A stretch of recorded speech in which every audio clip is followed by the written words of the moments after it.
Welcome back to New Record Day. My name is Ron. If you are into two-channel audio, consider yourself an audiophile or music enthusiast. Welcome home. Make sure you hit the subscribe button and bell notifications so you know when the next video drops. In today's review, New Record Day goes retro with the JBL L82 classics. That's right, folks. Walnut veneer, orange speaker grills, and so much more. Are the L82's vintage looks enough to win us over, or do these things actually sound halfway decent? And with a warm welcome back to New Record Day, that's exactly what we are going to find out.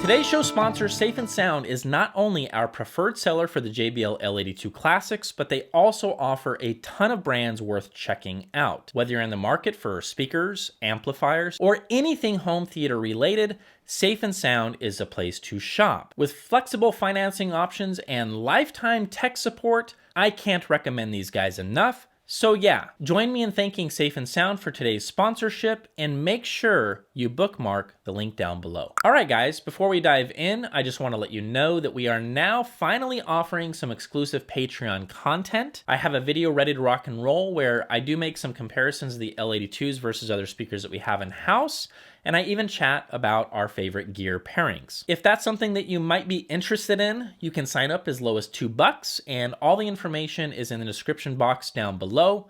Thanks, guys. We appreciate it. Priced at $2,750 including the stands, or $2,500 without the stands, the JBL L82 Classics are a two-way bookshelf. I would call them closer to a stand mount that offers a number of interesting features. First, the tweeter is a 1-inch titanium dome in a waveguide and offers a high-frequency L pad to tailor the top end to your liking. Also, the L82 features an 8-inch white pure paper pulp woofer with a cast frame, and with the help of a front port, extends as low as 44 Hertz, obviously room dependent. The speaker is rated at 88 decibels sensitivity, and it has a crossover point of 1700 Hertz. The cabinet is stout, and yes, folks, we have genuine wood veneer. Woohoo! Walnut. Say it with me, guys. Walnut. And last, on the back of the L82s, there are gold-plated binding posts that will accept any kind of speaker connections that you toss at it. All right, folks, this is going to be purely subjective, and whether you dig the retro vibe is pretty hard to predict. With that being the case, as I plopped these guys down for the first time in New Record Day history, my wife took one look at these speakers and said to me, "Can we keep these?" After I regained my composure, I replied the way that any level-headed audiophile husband should, by saying, "Who are you? What did you do with my wife?" Actually, don't answer that. I think I like you more than her. Nope, not gonna say that. So being serious, I love the looks of these speakers, and I think JBL did a fine job celebrating the retro vibe and doing it with some class. The veneer is beautiful, the wood grain is gorgeous, and even the plastic frame of the grill matches perfectly. So yeah, no complaints here. Now, I will bring up one thing to consider. While I understand JBL wanted to pay respect to the retro vibe, I do think offering a magnetic connection for the grills would have been a welcome change. The plastic tabs for the grills do seem to be sturdy, but I can imagine over years of use, these are probably prone to snapping off, and that would make for a really bad day. In any event, JBL did a great job with the overall cosmetics, and I think the L82 is a handsome speaker, especially when it's proudly sitting on the optional stand. All right, guys, so I've thought long and hard about how to unpack my thoughts about how the L82 sounds. Every time I fire up these speakers, I keep hearing a different presentation from a lot of the speakers that I get in for review. Who knows? Maybe it's the baffle shape, size and shape of the speaker cabinet, the placement of the drivers, or the entire dang package, but let's get this part right. While the JBL L82 can certainly be categorized as hi-fi, it doesn't sound like a lot of the modern hi-fi speakers that I have spent time with. I'll break it down in a moment, but every time I listen to the 82s, I can't help but think of the comforting smell of freshly baked bread. What? I know that's a weird way to talk about a speaker, but it's what I keep coming back to, so let's dive in.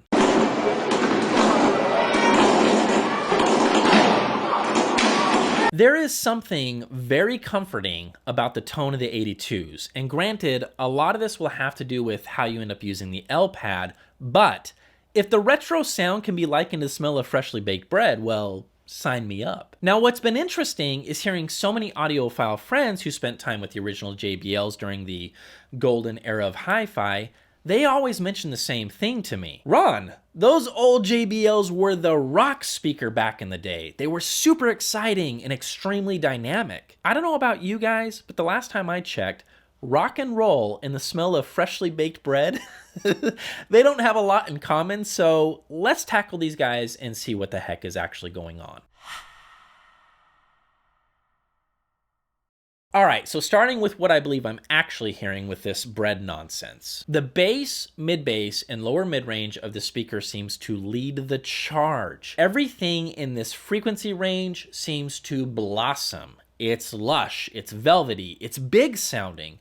At the same time, it is dynamic and punchy, but what's fascinating is the rest of the spectrum, and we'll get to this, is very balanced. So what this tells me is perhaps a modern version of the JBLs are stealing some of the traditional traits, but also moving the upper frequencies in a more balanced direction. I wouldn't say the 82s move in the direction of bloated, but I do think there are some physical traits of the speaker's design that points to all of my observations here. First, considering the L82s are somewhat low to the ground, and second, the woofer is a larger 8-inch paper pulp woofer, and third, the port is on the front, you get a lot of fantastic texture and tone in lower frequencies. Taking room acoustics into consideration and also boundary reinforcement from both the floor and the walls, well, there you go. All signs point to lower frequencies leading the charge. After hearing the ELAC 2.0s, I'm going to stop saying that paper cone woofers are the only material that can offer texture and tone and bass, but the L82s do remind me, paper and pulp seems to do a better job from time to time. It's hard to say for sure, but what's not hard to say is this. You will get tons, and I mean tons of texture and tone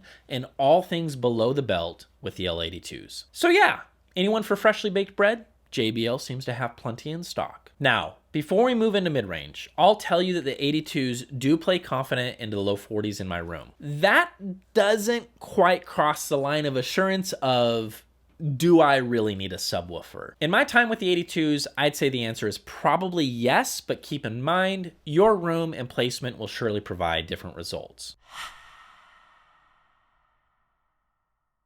Since we already covered what I think about lower mid-range, I'd like to focus on upper mid-band and beyond. To be frank with you guys, I was surprised by a couple of things here. For one, I think this is the first time that I've reviewed a speaker with a titanium driver used as a tweeter. I assumed this guy was going to sound like an aluminum driver, but for some weird reason, I expected it to sound like a, look at me, aluminum driver.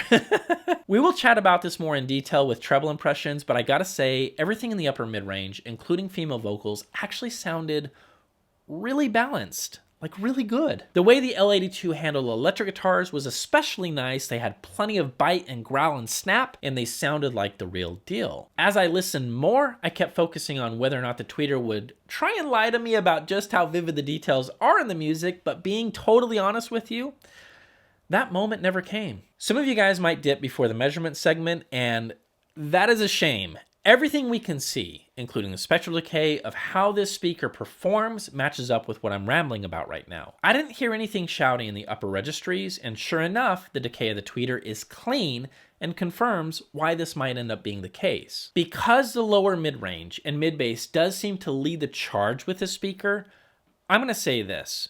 I will say the L82s might not win over the folks who demand all the details in mid-band. And now that I'm thinking about it, I do think there were some times when I lost track of some of the inner details of complex passages. Being critical about it, someone might say what's actually going on is known as smearing, and you know what? They might be right. But what I do know, and what I will commit to say, is this. The L82s are not the best pick for someone who is all about every single cough, sneeze, and chair squeak hidden in the music. Yes, it's there, but it's harder to unravel than some other modern speakers speakers that we've reviewed. On the other hand, and certainly a positive note, the L82s are for those who are looking for a velvety, rich, and lush-sounding lower midband, with a sense of bloom in the male vocals and just enough fireworks in the upper frequencies to keep the music engaging.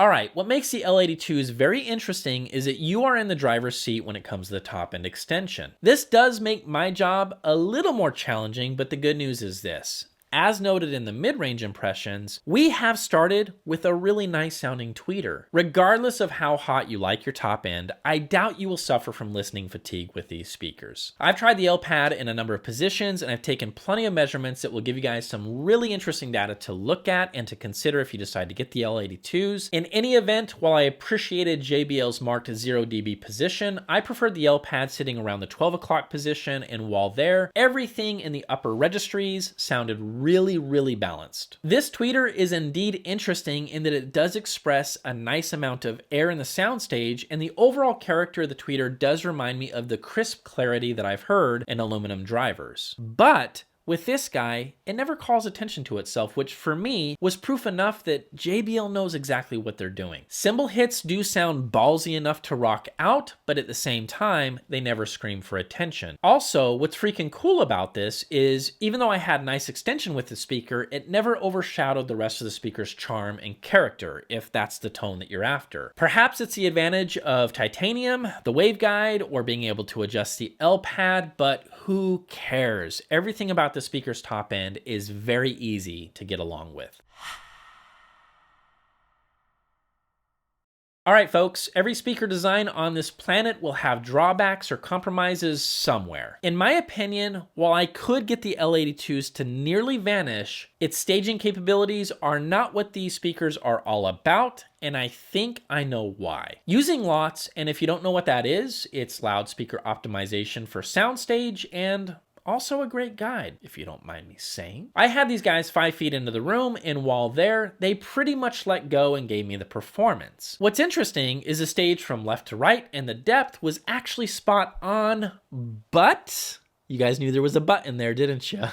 Where the curtains fell for me is where the energy of the performance was concentrated. Keeping in mind that these guys sit down rather low, the L82s seem to be bottom heavy in terms of how they project their performance. This is basically how we opened up this entire review. So going back to the freshly baked bread, and the fact that these guys lead the charge with lower frequencies, they sit down low to the ground, well, that is where I hear most of the performance. What I mean is almost all the lower frequencies that we've been talking about in this review, whether it's bass, mid-bass, so on and so forth, it's sitting lower than a lot of the modern designs that we've checked out. As an example, if you checked out the UF52 review from ELAC, this was one of the things that I noted. That guy, with the 3 ports on the back of the speaker, it evens out the pressure in the lower frequencies. And in the case of the ELACs, the performance seems to breathe a little easier, and the staging is improved because of it. Like I mentioned with the 82s, this was one compromise when it came to Soundstage, and I think that it's certainly worth mentioning.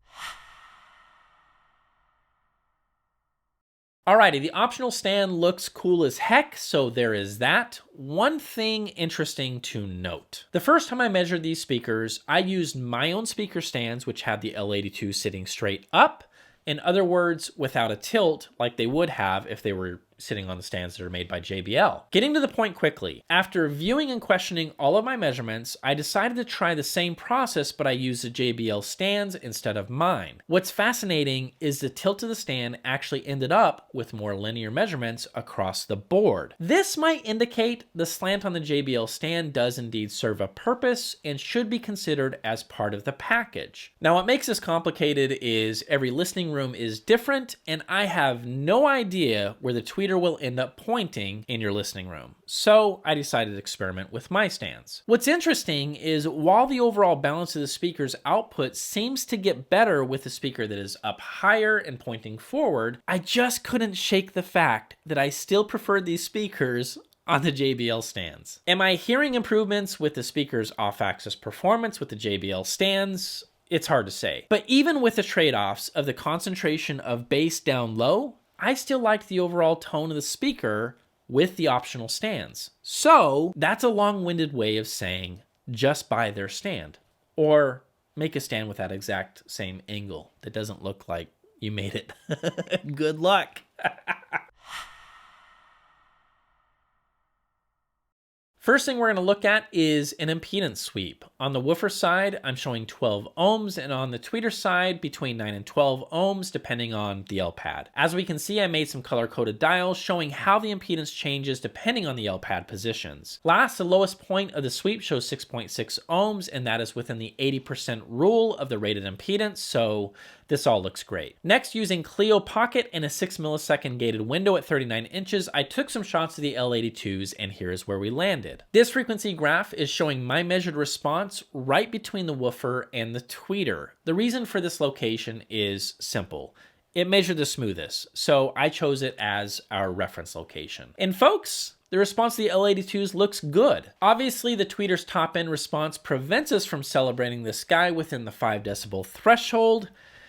If only there was a way of turning that darn tweeter down. So check this out. In this next slide, I show the many options you will have in using the L pad, and as you can see, I created color coding dials to show how the response lines up with the L pad settings. Taking note of the yellow and orange lines, we are easily within the 5 decibel threshold, which means kudos to JBL. Next, I guess some of you guys might be interested in what things look like with the L pad turned all the way down and also all the way up. So here's a slide showing that with the red line, which is our reference on-axis response. So yeah, for you guys that are super sensitive to listening fatigue, JBL has your back. You can just turn the tweeter off. I gotta say, I think it's weird that the starting position is off. No tweeter.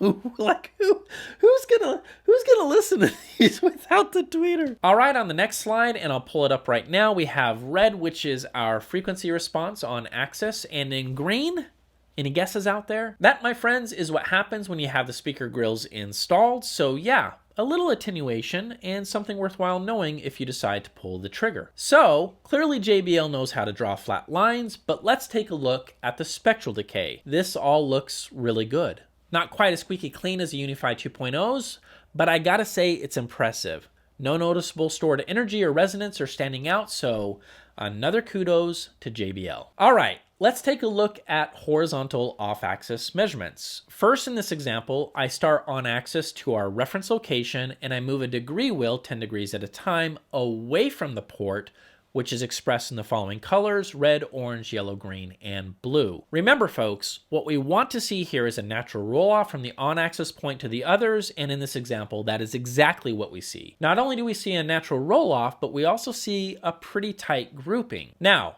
knowing the JBLs have an offset tweeter and are asymmetrical, I thought we should try the other direction. In this example, I start on axis to our reference location and I move the degree wheel 10 degrees at a time towards the port, which is expressed in the following colors: red, orange, yellow, green, and blue. And once again, this looks pretty dang good. It is interesting to see a change in directivity, and it's important to remember this all means experimenting with the tweeters on the inside or on the outside. It's up to you. No, I can't tell you which one is technically better, because it will surely be different in your room. Try them both and let me know which one you liked. My preference is having the tweeters on the outside, but I'll be curious where you land. Last, let's take a peek at how the 82s do on the vertical plane. In this example, I start with the mic on the reference location, and then I move the microphone up 4 inches at a time, starting with what you can see in order as red, orange, yellow, green, and blue. So what I see is tight grouping up to around 1K, and again beyond 4K. The in-between won't win any awards, but at the same time, folks, it's good and quite frankly surprising for this big baffle with an offset tweeter. Ladies and gentlemen, the JBL L82 was a pleasure to review. I have had so much fun listening to the speaker, and while I can't say it's going to win over every single audiophile out there, the ones it is going to win over might end up with their holy grail speaker. The bass, mid-bass, and lower mid-range is as comforting as freshly baked bread and has a charm to its tone that's quite frankly addictive. For those that are looking for lush, velvety, and a big sounding bottom end. This speaker does that, and it does it quite well. Also, the top end is balanced, and my goodness, as far as I'm concerned, there is nothing wrong with this tweeter, nor the ability to adjust its top end to your liking. Closing up shop, what the L82s have taught me during this review process are essentially two different things. Number one, retro is not just a pretty face, and two, retro has never sounded so good as the JBL L82s. Definitely check them out. And that's a wrap, folks. Thank you so much for jumping on board with another review here at New Record Day. We certainly do appreciate it. Make sure you hit the subscribe button and the bell notification so you know when the next video drops. And yeah, we'll see you guys in the next video. Hey, babe, can we still keep these speakers and the Sapphires and the L800s? I will spray paint all of them orange. I swear to you, I will do that. I'm gonna go get some spray paint. We're gonna paint them orange.